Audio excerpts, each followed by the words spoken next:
Good morning. Praise the Lord. Hallelujah. પ્રભુની સ્તુતિ થાવ. હાલેલુયા. પ્રભુનું વચન આપણને શીખવાડે છે, धन यहोवा की आशीष से ही प्राप्त होता है और वह उसके साथ दुख नहीं मिलाता. हालेलुया. પ્રભુ જે આશીર્વાદો આપણને આપે છે, જે આપણે તેમની પાસેથી મેળવીએ છીએ આપણા સારા જીવન દ્વારા, વર્તણૂક દ્વારા, વચનો પાડવા દ્વારા, આજ્ઞાઓ પાડવા દ્વારા, તેમને હુકમ માનવા દ્વારા, સંગતિમાં રહેવા દ્વારા, એ આશીર્વાદોમાં કોઈ ખેદ મિશ્રિત નથી. હાલેલુયા. અને એ બધા આશીર્વાદો કોઈ સારા કામ કે નાણાંથી કદી કમાઈ શકાતા નથી. કદી ના ભૂલીએ કે આપણા ઈશ્વર, આપણા પ્રભુ, આપણા પરમેશ્વર આપણા પર દયા કરનાર ઈશ્વર છે, આપણને મદદ કરનાર ઈશ્વર છે, આપણી પ્રાર્થનાઓ સાંભળનાર ઈશ્વર છે. હમણાં થોડા મહિનાઓ પહેલાં પ્રભુનું પવિત્ર વચન આપણી પાસે હતું, યશાયા 59:1. सुनो यहोवा का हाथ ऐसा छोटा नहीं हो गया कि उद्धार न कर सके, न वो ऐसा बहिरा हो गया है कि सुन न શકે.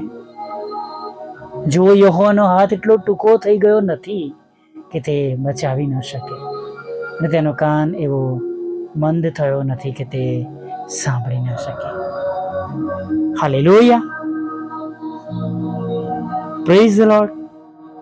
ખરેખર મિત્રો, જે આપણા ઈશ્વર છે, આપણા પ્રભુ છે, આપણા પરમેશ્વર છે, મોટા ઈશ્વર છે, મહાન ઈશ્વર છે, જેઓ આપણી પ્રાર્થનાઓ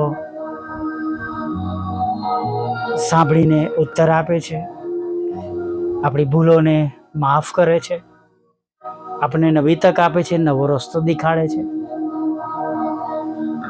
અને તેમની શિક્ષામાં પણ પ્રેમ સમાયેલો છે. નહીં, તેમની પ્રજાને શિક્ષા કરે છે, બંદીવાસમાં મોકલે છે, પણ તો પણ કહે છે નહીં કે તમે ત્યાં વધો, લગ્ન કરો, અને એ દેશમાં તમે આગળ વધો, એ દેશને તમે આશીર્વાદ આપો.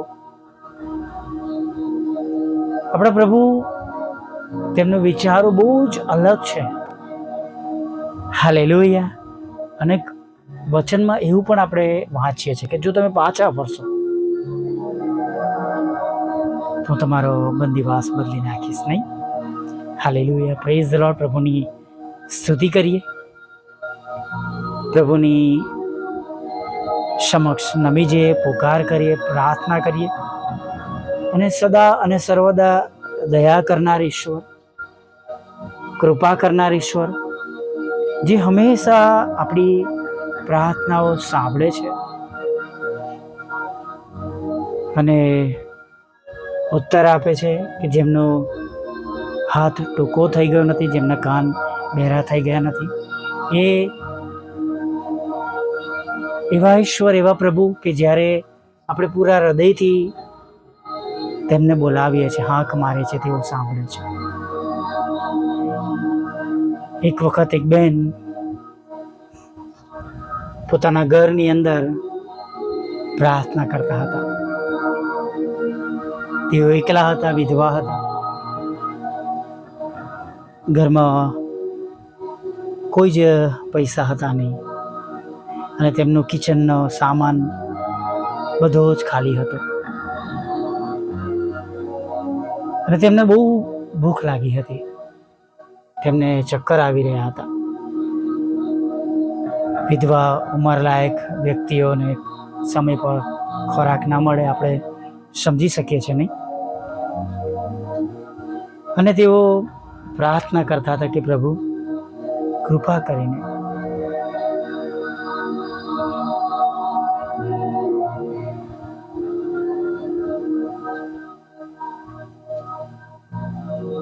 તમે કોઈ પણ રીતે મને ખોરાક આપો, મને ખોરાક પૂરો પાડો.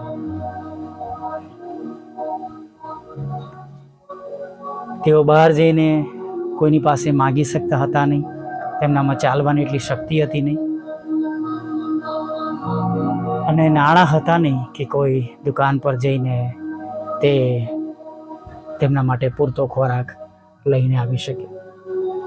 અને પ્રાર્થના કરતા હતા ત્યારે બહાર થોડા યુવાનો બેઠા હતા, મસ્તી મજા કરતા હતા, ને એક યુવાને આ પ્રાર્થના સાંભળી અને એને મસ્તી સૂજી. એના મિત્રોને કહ્યું કે આ આંટી પ્રાર્થના કરે છે, કે એમના ઈશ્વરને પ્રાર્થના કરે છે કે પણ આપણે પહેલાં જઈને આપીએ. કે એ લોકો થોડો સામાન લઈ આવ્યા અને એમનો દરવાજો ખખડાવ્યો અને થોડો ખોરાક સામાન જે લાવ્યા તે બધું આપ્યો. અને એમાં હજી એ વિધવા બેન તરત ઘૂંટણ પર પડી ગયા અને બંને હાથો ઊંચા કરીને પ્રભુનો પુષ્કળ આભાર માન્યો. અને પેલા છોકરાઓને ગુસ્સો આવ્યો કે તમારે આંટી પહેલાં અમારો આભાર માનવો જોઈએ. એમણે કહ્યું કે બેટા તમારો પણ આભાર, પણ પહેલાં પ્રભુનો આભાર માનીએ કે જેમને હું પ્રાર્થના કરતી હતી, જેમણે તમારા મનમાં એ વિચાર મૂક્યા અને જેમના દ્વારા તમને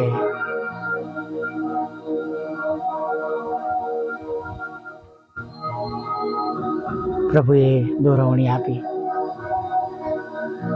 હાલેલુયા, પ્રેઝ ધ લોર્ડ. આપણા ઈશ્વર મહાન પ્રભુ છે, દયાળુ પ્રભુ છે, કૃપાળુ પ્રભુ છે. હંમેશા કોઈક ના કોઈક રીતે આપણી પ્રાર્થનાઓ સાંભળે છે. અને એ માજીને ખોરાક મળ્યો અને જોગાનુજોગ કોઈ તેમના રિલેટિવ આવ્યા, તેમની પરિસ્થિતિ જોઈ અને તેઓ જઈને તેમના માટે આખા મહિનાનો સામાન ખરીદી લાવ્યા. Praise lord. પ્રભુ તરત પણ મદદ કરે છે, ઇમિડિયેટ પણ કરે છે, અને આખા મહિનાને માટે પણ પ્રભુ તેમને મદદ કરે છે. હાલેલુયા. ઘણી બધી વાર આપણે આપણી એવી પરિસ્થિતિઓમાં ઉદાસ નિરાશ થઈ જાય છે કે હવે કોઈ મદદ આપણી પાસે રહી નથી. હું જે સમયમાંથી પસાર થઈ રહ્યો છું એ જો તમને કહું કે સમજો હું કોઈ 10 વ્યક્તિ ગણાવું કે જે મારા પ્રત્યે ભલાઈ વર્તતા હતા, એ 10માના કોઈ છે નહીં, કેમ કે તેઓ જગતની વાતોમાં આવી ગયા છે. કારણ કે જાણે છે આપણે બધી કેવી બધી ચારે તરફ બાબતો બનતી હોય છે. અને એ ઉપરાંત જ્યારે મુશ્કેલીઓ આવે ત્યારે પ્રભુ એવા 2-3 વ્યક્તિના મનમાં તો તેઓને આદેશ આપે છે કે તમે આ ભાઈને, આ મિનિસ્ટ્રીને અથવા આ વ્યક્તિને તમે સહાય કરો. જ્યારે તમને ને મને લાગતો હોય કે બધા દરવાજા બંધ થઈ ગયા છે,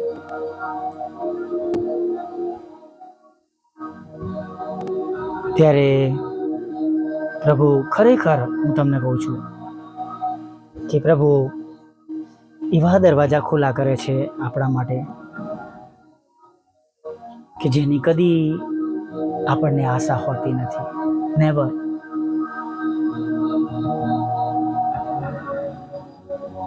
હું ઘણી વાર આ વાક્ય કહું છું, કોઈને કહેતો નથી, કોઈને પર્સનલ નથી કહેતો.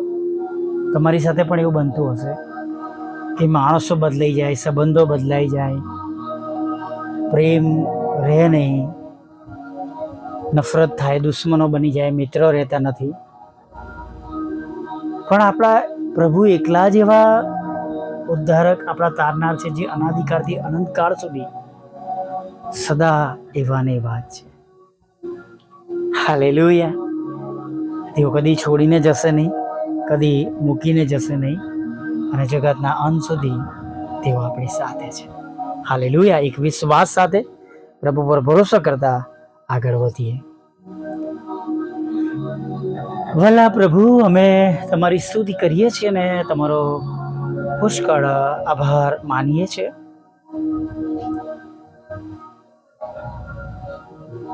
તમે અદ્ભુત રીતે અમારા પર કૃપા કરો છો, દયા કરો છો. અમારી સગવડોના માટે, અમારી જરૂરિયાત માટે, અમારી બીમારીમાં સાજાપણાના માટે, અમારી સેવાઓમાં તમે મદદ કરો છો પ્રભુ. અમારી પ્રાર્થનાઓ સાંભળીને બીજાઓને તમે સાજાપણું આપો છો, બીજાઓને હિંમત આપો છો, બીજાઓના ઘરોમાં શાંતિ સ્થાપો છો, બીજાઓના ઘરોમાંથી અંધકારની સત્તાઓ તમે દૂર કરો છો પ્રભુ. તેના માટે પ્રભુ અમે તમારી સ્તુતિ કરીએ છીએ ને તમારો પુષ્કળ આભાર માનીએ છીએ. ખરેખર પ્રભુ આભાર માનીએ છીએ કે તમે અમારા બોલવા તરફ તમારી દ્રષ્ટિ રાખો છો. હા પ્રભુઓના પ્રભુ અને રાજાઓના રાજા, તમે અમારા બોલવા તરફ દ્રષ્ટિ રાખો છો. ત્યારે પ્રભુ અમે તમારો આભાર માનીએ છીએ. પ્રભુ, જે કંઈ હમણાં આ પળ, આ મિનિટ સુધીમાં અમારાથી જે કંઈ એવા ખરાબ કામો થયા છે પ્રભુ, તમે ક્ષમા કરજો, માફ કરજો. અને પ્રભુ દયા રાખીને પ્રભુ અમારી ભૂલો અમને માફ કરજો. અને જેમ પ્રભુ દાઉદ બધું પાછું મેળવી લાવ્યો, એમ પ્રભુ અમે સારું જીવન જીવીને, તમારી આજ્ઞાઓ પાડીને, તમારામાં રહીને, તમને શોભે એ રીતના જીવન જીવીને અમારું ગુમાવેલું બધું અમે પાછું લાવી શકીએ એવું થવા દો પ્રભુ. વચન કહે છે કે જ્યારે યહોવાને માણસના પગલાં પસંદ પડે છે ત્યારે તેના શત્રુઓ પણ સલાહ શાંતિ સહિત તેમની પાસે પાછા ફરે છે. તો પ્રભુ, આજે એવું થવા દો. તમારા બાળકો માટે જે કંઈ પણ પ્રભુ તેમને ગુમાવ્યું છે પ્રભુ, અલગ થતા લોકોને પ્રભુ તમે એક કરો. અને જે કારણો છે પ્રભુ જેના લીધે લડાઈ ઝઘડો ઉત્પન્ન થઈ રહ્યો છે, એ કારણો તમે દૂર કરો. ઘણા બધા ઘરો એવા છે પ્રભુ જ્યાં વ્યભિચાર છે, ભૂંડી વાસના છે પ્રભુ, દારૂ, જુગાર, તમાકુનું વ્યસન, ડ્રગ્સ, કેમિકલના નશાઓ, તોછડી, જીભ, ગુસ્સો અને પ્રભુ ઘણી એવી નકામી બાબતો છે કે જેના લીધે લડાઈ ઝઘડો ઉત્પન્ન પણ થાય છે, ઘરો તૂટી રહ્યા છે. અમે વિનંતી કરીએ છીએ તમે બધું દૂર કરો. ઘરમાં જે એક વ્યક્તિ પ્રભુ બધાને માટે મદદરૂપ છે, કમાવાના માટે ધ્યાન રાખનારને માટે પ્રભુ, એ બધા પર તમે તમારો આશીર્વાદ આવવા દો. તેમને તંદુરસ્ત રાખો. જેઓ તમારા દૂતોની સમાન તમારા લોકો મધ્યે કાર્ય કરી રહ્યા છે, મદદને માટે, અસરગ્રસ્ત લોકોને મદદ કરવાને માટે, જરૂરિયાતવાળા લોકોને મદદ કરવાને માટે પ્રભુ, જે તે પ્રમાણે અલગ અલગ પ્રમાણે પ્રભુ જે તમે સહાય અને મદદ કરો છો પ્રભુ તમારા લોકોને પ્રભુ, એ સર્વ જે લોકો મદદ કરનાર છે તેમને પુષ્કળ તમે આશીર્વાદિત કરજો અને તેમની સેવાઓને તમે ભરપૂરીપણાથી ભરી દેજો. અમારી મિનિસ્ટ્રીને પર તમે આશીર્વાદ આપજો. દરેક પ્રકારના રોગોથી પીડાતા માદાઓને તમે સાજાપણું આપજો. જીવલેણ રોગોમાંથી સાજા કરજો, અકસ્માતમાંથી સાજાપણું આપજો. ઓપરેશન કર્યું છે એમાંથી તત્કાળ સાજાપણું આપજો. જે કંઈ તેમને પ્રભુ ઇફેક્ટ છે પ્રભુ, જે કંઈ પ્રભુ દવાનું ઇન્ફેક્શન છે કે જે કંઈ દવા અસરો કરતી નથી, રૂકાવટો છે પ્રભુ, સાજાપણાની વિરુદ્ધમાં વચ્ચે કંઈક એવી બાબતો છે પ્રભુ, અમે પ્રાર્થના કરી જીવતા દેવના દીકરા ઈસુ નાઝારીના નામમાં તમે જીવને સાજાપણું આપજો પ્રભુ. નોકરી ધંધા રોજગારને તમે આશીર્વાદિત કરજો, લગ્નનો આશીર્વાદ આપજો, બાળક ધનનો આશીર્વાદ આપજો, નાણાંનો આશીર્વાદ આપજો, મકાન ખરીદી શકે, મકાન વેચી શકે પ્રભુ પિતા, લોનનો આશીર્વાદ આપજો પ્રભુ. વિધરો વિધવા બહેનો અનાથોની સાથે રહેજો, બુદ્ધિ લોકો, માનસિક રોગી વિકલાંગોની સાથે રહેજો. વિદેશ જવાના તમામ રસ્તા ખુલ્લા કરજો, અડચણો દૂર કરજો પ્રભુ. IELTSના બેન્ડ આપજો પ્રભુ પિતા. વિદેશ જવાના માટે પ્રભુ જે કંઈ પરીક્ષાઓ પાસ કરવાની છે એમાં તેમને પાસ કરજો. પ્રમોશનને માટે દેશ વિદેશમાં પ્રભુ જેઓ પરીક્ષાઓ આપી રહ્યા છે પ્રભુ તેમને પણ તમે પાસ કરજો. અને દેશ વિદેશમાં જેઓ વસે છે તેમને પણ પ્રભુ તમે તેમની જરૂરિયાતોની પ્રભુ તમે નોંધ લેજો અને તેમને પણ જે તે જગ્યાઓ પર છે ત્યાં સલામત, જે દેશમાં છે તેમને ત્યાં સલામત રાખજો પ્રભુ. પાપોની ક્ષમા કરજો પ્રભુ પિતા. આગળના સમયમાં અમારી સાથે રહેજો, દિવસની બધી જરૂરિયાત પૂરી પાડજો. ફરી સાંજે આભાર મંત્રી લેવું માગતા પ્રભુ ઈસુમાં આ સાંભળો દેવ બાપ માન્ય કરજો. આમીન આમીન આમીન.